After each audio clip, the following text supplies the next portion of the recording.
Bien le bonsoir tout le monde, on se retrouve dans ce nouvel épisode, l'épisode 8 du coup, la review numéro 8 de SNK saison 4 pour la review de l'épisode 8. Je tourne en rond, mais bon. Cet épisode était incroyablement triste. Pour tous ceux qui l'ont vu, vous savez de quoi je parle, c'est juste incroyable. Mais on va en reparler un petit peu après. Alors déjà, dans l'épisode dernier, j'avais parlé un tout petit peu d'Annie au début, j'avais dit, on en reparlera plus tard. Et en fait, j'ai totalement zappé d'en reparler. Et du coup, ou c'était dans l'épisode dernier, ou il y a deux épisodes. Aïe, il y a deux épisodes. Je sais plus, mais bon, j'avais parlé d'Annie dans un épisode, je crois que c'est le dernier. Et j'avais dit, j'en reparlerai un petit peu plus tard dans la vidéo, et j'en ai pas reparlé. Donc, ce que je voulais dire tout simplement sur Annie, c'est que du coup, Eren a découvert que la mâchoire pouvait briser le cocon du marteau. Et le cocon du marteau, c'était exactement le même que le cocon que Annie s'est formé autour d'elle. Du coup, Eren a capté que la mâchoire pouvait libérer en gros Annie de son cocon, quoi. Du coup, voilà, c'est tout ce que je voulais dire sur Annie, mais du coup, je pense et j'espère qu'on va revoir Annie en cette saison parce que faut bien un jour qu'on la revoie, quoi. Je sais pas, genre, elle va pas rester indéfiniment dans son cocon. En plus, si elle reste indéfiniment dans son cocon et que ces 13 années se terminent, qu'est-ce qui va advenir? Est-ce qu'elle va disparaître? Est-ce que elle va rester elle-même parce que comme elle était dans son cocon, ça fait un peu comme si le temps s'était arrêté pour elle, je ne sais pas. Du coup, je ne sais pas, mais je pense qu'on va en reparler, Dani. Et du coup, cet épisode était, comme je l'ai dit, incroyablement triste et pas le meilleur. Il est pas mal, mais je trouvais vraiment quand j'ai fini l'épisode, je me suis dit, il s'est pas passé grand-chose. Alors pourtant, en fait, ça parle beaucoup et on apprend beaucoup de choses quand il parle. Parce que tout simplement, en fait, on voit le moment où que Gabi et et Falco est dans la rue, on voit cette scène-là, ce plan-là où ils sont dans la rue, et on voit le plan dans le dirigeable. Et il n'y a pas d'autre plan, je crois. J'avais l'impression qu'il s'était pas passé grand-chose, alors que pourtant, on en apprend énormément.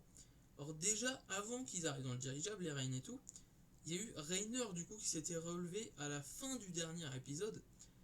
Et là, du coup, on voit le fight Rainer et Rain. J'ai été déçu, un peu déçu de leur fight, parce que vraiment, Rainer se relève, il court sur Eren, il se prend un crochet du droit par Eren, Rainer au tapis, dodo. Voilà. Donc du coup, il a rempli sa mission. Il n'avait pas forcément besoin de se relever dans le sens où il a rempli sa mission de sauver Galliard, la mâchoire du coup. Mais je trouve ça un peu dommage. Je pense qu'ils auraient pu faire un petit fight sympathique. Et du coup voilà. Ensuite, ils sont retournés au dirigeable et du coup j'ai compris ce qu'on avait vu à la fin du dernier épisode qui montrait cet épisode-là, quelques moments de cet épisode-là. Et du coup, j'ai compris pourquoi Eren se faisait viser par des membres du bataillon d'exploration. Oui, d'exploration. Et parce que tout simplement, il a été ici juste en suivant son instinct, sans en parler aux autres, parce qu'il savait que le bataillon d'exploration allait mettre sa vie en jeu pour venir le récupérer, parce qu'il est beaucoup trop important avec tout ce qu'il a. Et du coup, c'est pour ça que le bataillon d'exploration le pointait avec des armes. Du coup, ça m'a expliqué ça, et je trouve ça bizarre en fait, parce que ok, il a entre guillemets trahi leur confiance en allant de lui-même là-bas, en se faisant passer pour un marre qui s'était fait un petit peu maltraiter dû aux batailles. Et du coup, ok, mais au final, c'était ultra worst. Ultra worst.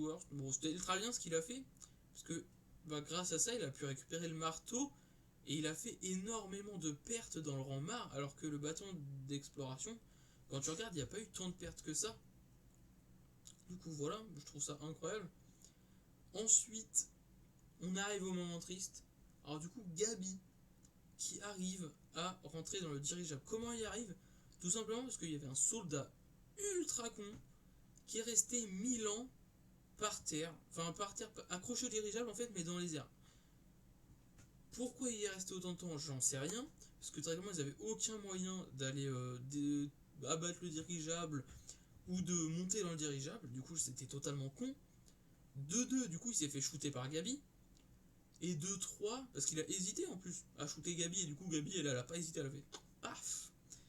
Et en plus de ça, euh, quand il est mort, il est tombé au sol, son cadavre ne bougeait pas. Le dirigeable continuait d'avancer, son cadavre était là, et le fil juste s'allongeait, le fil faisait 45 mètres à la fin. Ok. pourquoi pas. Ensuite, du coup, Gabi s'est servi de ce câble pour monter dans le dirigeable. Pourquoi pas? Elle a vu qu'il fallait appuyer sur un petit bouton pour utiliser le gaz, quoi. Pourquoi pas? Il se cogne comme pas possible, Gabi, Falco qui l'avait suivi du coup, et le soldat mort contre le bas du dirigeable. Donc je suis désolé, vu comme il se cogne, très clairement ça faisait paf et il est retombé. Du coup ils ne sont pas retombés. Ils ont réussi à monter dans le dirigeable. Et là vient le titre, balle mortelle. J'en étais sûr qu'il y en avait un qui allait mourir avant. Connie, Sacha, Jean. Qui est mort? Sacha. Ça m'a tué. Vraiment, Sacha était l'un de mes personnages préférés de SNK. Elle était incroyable, je trouve. Elle était forte, incroyablement drôle. Je surkiffais Sacha. Et qu'elle soit morte, ça m'a tué. Mais vraiment, j'étais pas bien. Et même là, en regardant sur TikTok, sur Instagram, sur les réseaux comme ça, des moments où on voit des petites vidéos de Sacha en mode repose en paix, des trucs comme ça, je suis limite en train de chialer pour ce personnage de Sacha que je surkiffais, mais comme pas possible. Et qu'elle soit morte, je suis vraiment mais anéanti. Et j'ai le seum que ce soit pas Connie ou Jean à sa place. C'est un peu salaud dit comme ça, mais dans le sens où que bah, je les préfère un peu moins. Ça m'aurait quand même fait chier, mais je les préfère moins que Sacha. Très clairement, Sacha c'était waouh. Mais c'est vraiment Isayama qui nous a assassinés en mode Sacha qui ne veut pas tuer Gabi, parce que du coup elle a tué les deux gardes devant Gabi, mais elle a pas tué Gabi, elle l'a épargné. Et au final, Gabi ne l'épargne pas du tout. C'est.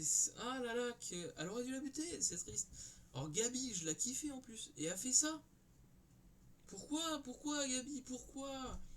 Du coup, je la déteste d'un côté, et d'un côté, je l'aime toujours bien, parce que bah, j'aime bien Gabi, vraiment. Mais vraiment, que Sacha meurt, ça m'a tué, mais vraiment. Oh, j'étais KO. Mais bon, c'est pas tout ce qui se passe dans cet épisode.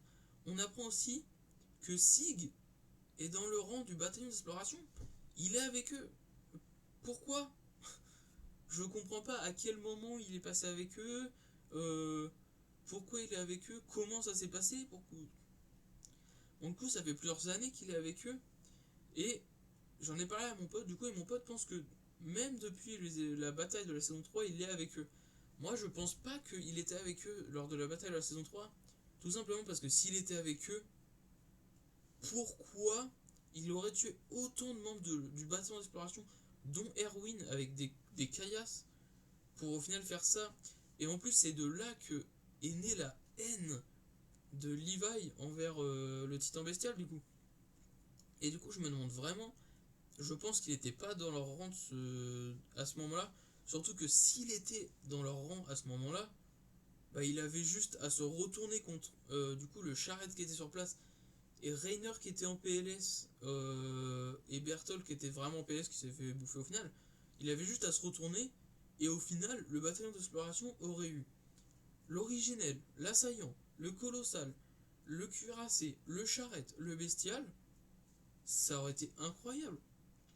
Et ça aurait été tout bénéfique. Du coup, je ne pense qu'à ce moment-là, il n'y était pas avec eux. Parce que très clairement, je sais pas. Mais du coup, je ne sais pas quand est-ce qu'il est devenu. Enfin, quand est-ce qu'il est passé dans le rang du bataillon d'exploration. Vraiment, c'est un gros blanc. J'espère que ça va vraiment l'expliquer bien plus tard. À quel moment il s'est dit, vas-y, faut que je sois dans le bataillon. Je sais pas trop. Voilà. Et du coup, après, on voit que le bataillon d'exploration, Hanzi a dit que. Ils ont perdu la confiance qu'ils avaient pour Eren, du coup, vu ce qu'il a fait. Encore une fois, je trouve ça, ouais, c'est vrai, il vous a trompé, entre guillemets, il vous a pas dit toutes ses intentions, il vous a forcé à mettre vos vies en péril, du coup, c'est vrai que c'est pas ouf. Mais au final, c'est vraiment ultra bien ce qu'il a fait, je trouve. Donc, il a tué beaucoup de citoyens, je dis pas que c'est bien de tuer les citoyens. Mais il a récupéré le titan marteau, c'est ultra bénéf pour eux. Et en plus, du coup, cette opération a permis du coup qu'il récupère Sig. Et c'est incroyable, vraiment. C'est fou. Et ouais, du coup, vraiment, le moment marquant de cet épisode, c'est Sacha, vraiment.